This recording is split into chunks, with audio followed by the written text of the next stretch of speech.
What's up, guys? So I've been playing a lot of Baldur's Gate 3 lately, and the game is absolutely fantastic. I've got a couple friends of mine that are really heavy into tabletop Dungeons and Dragons, and they have taught me a lot of really awesome things that I would not have known going through my first playthrough, or even I might not even have known going through my second or third playthrough because some of the things are not explained all that great or not explained at all. So we're going to go into a couple things that maybe you might not know that'll make your first playthrough a lot more fun, and then some sequel playthroughs will be even better. So yep, well, let's jump into it.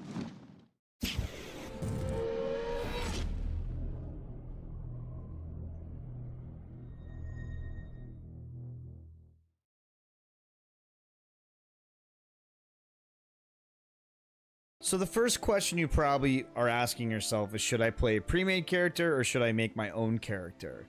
So if you played Divinity Original Sin 2, it was encouraged and sometimes even just flat out better to play one of the origin characters. I would say in this game, it's kind of the opposite. If you're going to do like what I'm doing and you're going to have a solo game and also a co-op game with some friends, my suggestion would be to play a custom character for your solo playthrough, and then use one of the origin characters for your co-op playthrough.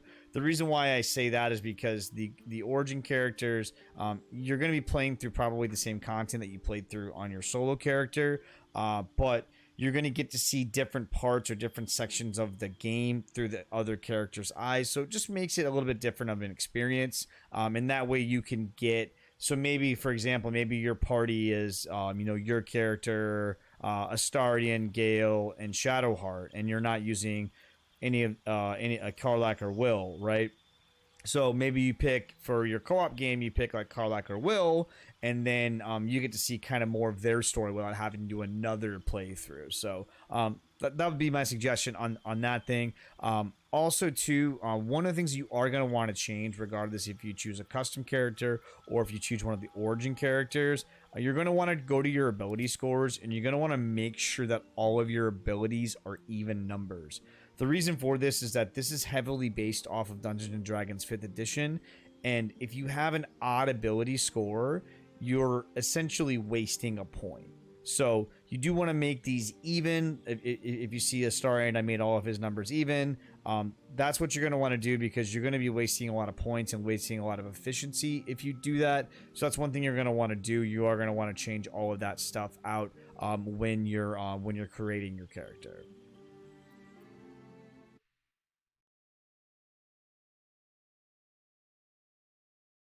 So the next question you might have is, what class should you play? And really, ultimately, it's up to you. Every class is great, except Ranger. Don't play Ranger because they're terrible. But it really just depends on how you want to play the game and how you want to approach the game. So what I would do is have an idea of what kind of character you want to be, right? So do you want to be like this sneaky guy that goes around and steals stuff and backstabs people? Do you want to be flinging spells at enemies? Do you want to be like this holy warrior, that's very good and righteous?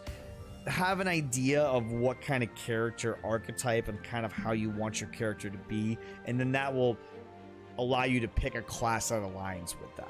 So as far as the race goes, your race, there are some small benefits depending on what class you're playing. I would really just pick whatever race you think looks the coolest, and because the actions and some, like, most of them are very minimal bonuses. I mean, if you really want to min-max, you can go through this and just make sure you pick the best thing for your class. For my solo game, I'm playing a Dragonborn monk. I just thought that was cool. That's what I picked. So I don't know if that's good or not. I just thought it looked really cool to be a walking dragon, walking around punching and kicking stuff. So but yeah, so your race doesn't really matter too much. Your class, we already kind of went over that. Your subclass, this is just going to depend on some characters have subclasses, some don't at the start. So it's just a slightly different variation on how the character is played. And then your background, your background also kind of ties in with your character's identity. So once again, going back to that whole idea of having like an idea of how your character wants to be and how you want to interact with the game and the world, your background will help you kind of flesh that out. And you want to try to pick a background that aligns with how you want to play the game, because the background you're going to get by doing things that your character would do in their background, you're going to get inspiration. And what that does is that lets you to allows you to re-roll a die in case you fail a roll. So this is, I mean, it's not super important, but it does help you, especially if it's like a critical role where you really want to make sure you succeed and you fail.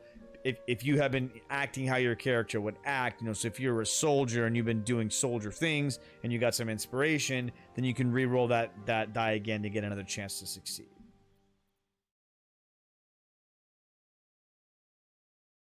So there's a certain character that you'll meet pretty early in the game, which will allow you to respec your character. So you remember in the beginning how I said that you want to make sure that all your ability points are even. The same is going to go for your companions, because once you pick them up, they are going to have their abilities all jacked up as well. So you're going to want to go and fix their ability scores as well. And then something else to note, if you are using Shadowheart, like you can see I am using Shadowheart, you want to spec her out of Trickery domain immediately. It is not a very good domain. Really, any other domain that you want to use on her is fine. Right now, I'm using Light. You don't have to choose Light, but Trickery is really pretty much useless. So you really want to try to get her out of that domain as soon as you can. That way, she'll be a lot more useful and better for you in battle.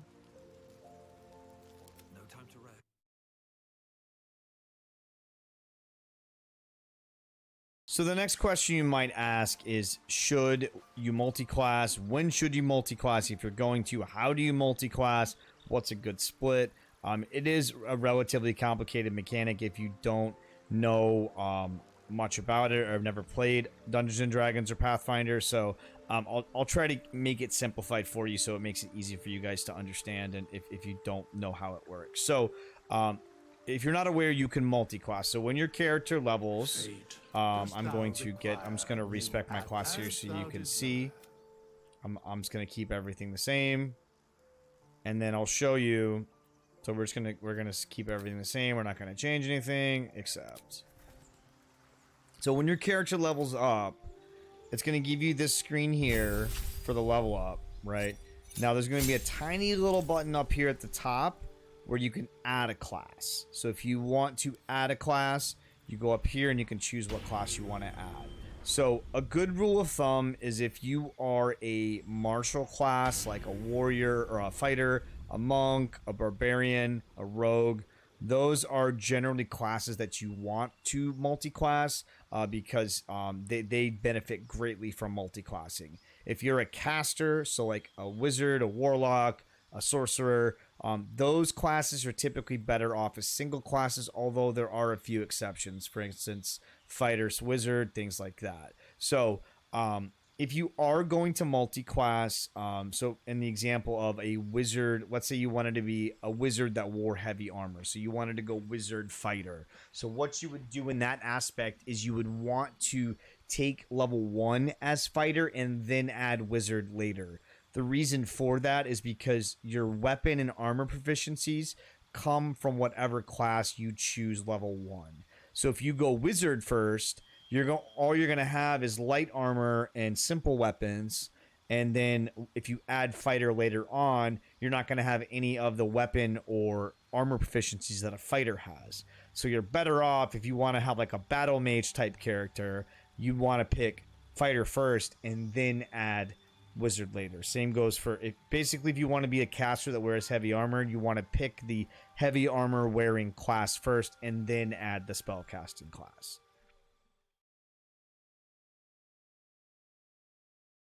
So another really helpful thing to look for is characters that you can trade with that might not have an option, a dialogue option to trade with them. So this particular character here that I'm talking to, this is Auntie Ethel.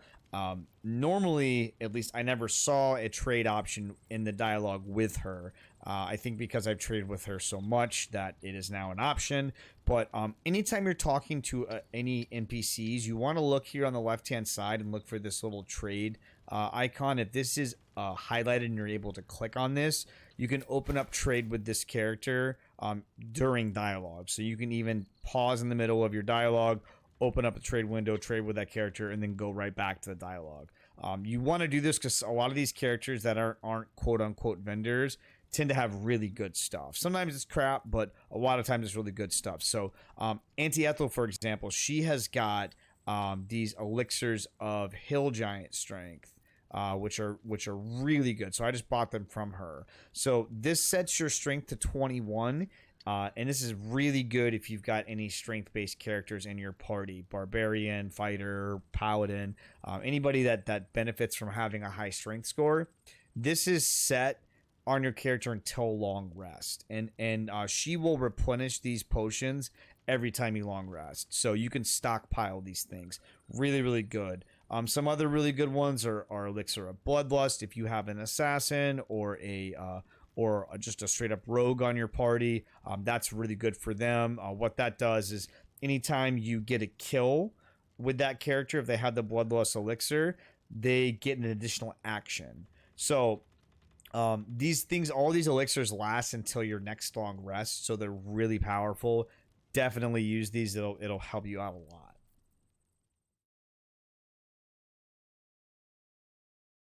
So our final tip is to make sure you are careful when choosing a romantic partner in this game.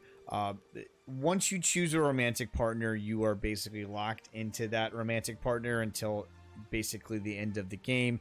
There are a few exceptions to this, but for the most part, this is mostly true. If you agree to, get down and dirty with one character, all the other characters will pretty much tell you that, yeah, you're already going to be getting with so and so. There are a few exceptions with some polyamorous. Giggity, giggity, giggity, giggity. Ooh, ee, ooh, ah, ah, ting, tang, walla, walla, bing, bang. Ooh, ee, ooh, ah, ah, ting, tang, walla, walla, bing, bang. Things that can happen. But for the most part, you're locked into that character. So just make sure that whoever you do choose is somebody that you actually want to choose. The game doesn't really tell you that ahead of time. So, for instance, I agreed to hook up with Astarion in my first playthrough, and I didn't realize that was going to be who I was going to be with the whole rest of the game. So I was a little disappointed because I didn't want to be with Astarion, but I just thought it'd be funny. And but anyways, yeah, make sure you're picking someone that you do actually want to have a romantic relationship with. But yeah, that's pretty much it, guys. Hopefully this video helped you guys out. I know that I was kind of stumbling a little bit in this game, and I had played Divinity Original Sin 2, which is very similar to this game, and I still had a lot of questions, a lot of things that I didn't know. So hopefully this helps you out. If the video did help you, make sure you hit that subscribe button and hit the little bell to know when we're uploading new content. We also stream on Twitch Monday, Wednesday, Friday, so at 9 p.m. Eastern, so make sure you come by the live stream. All right, have a good night, guys. See ya.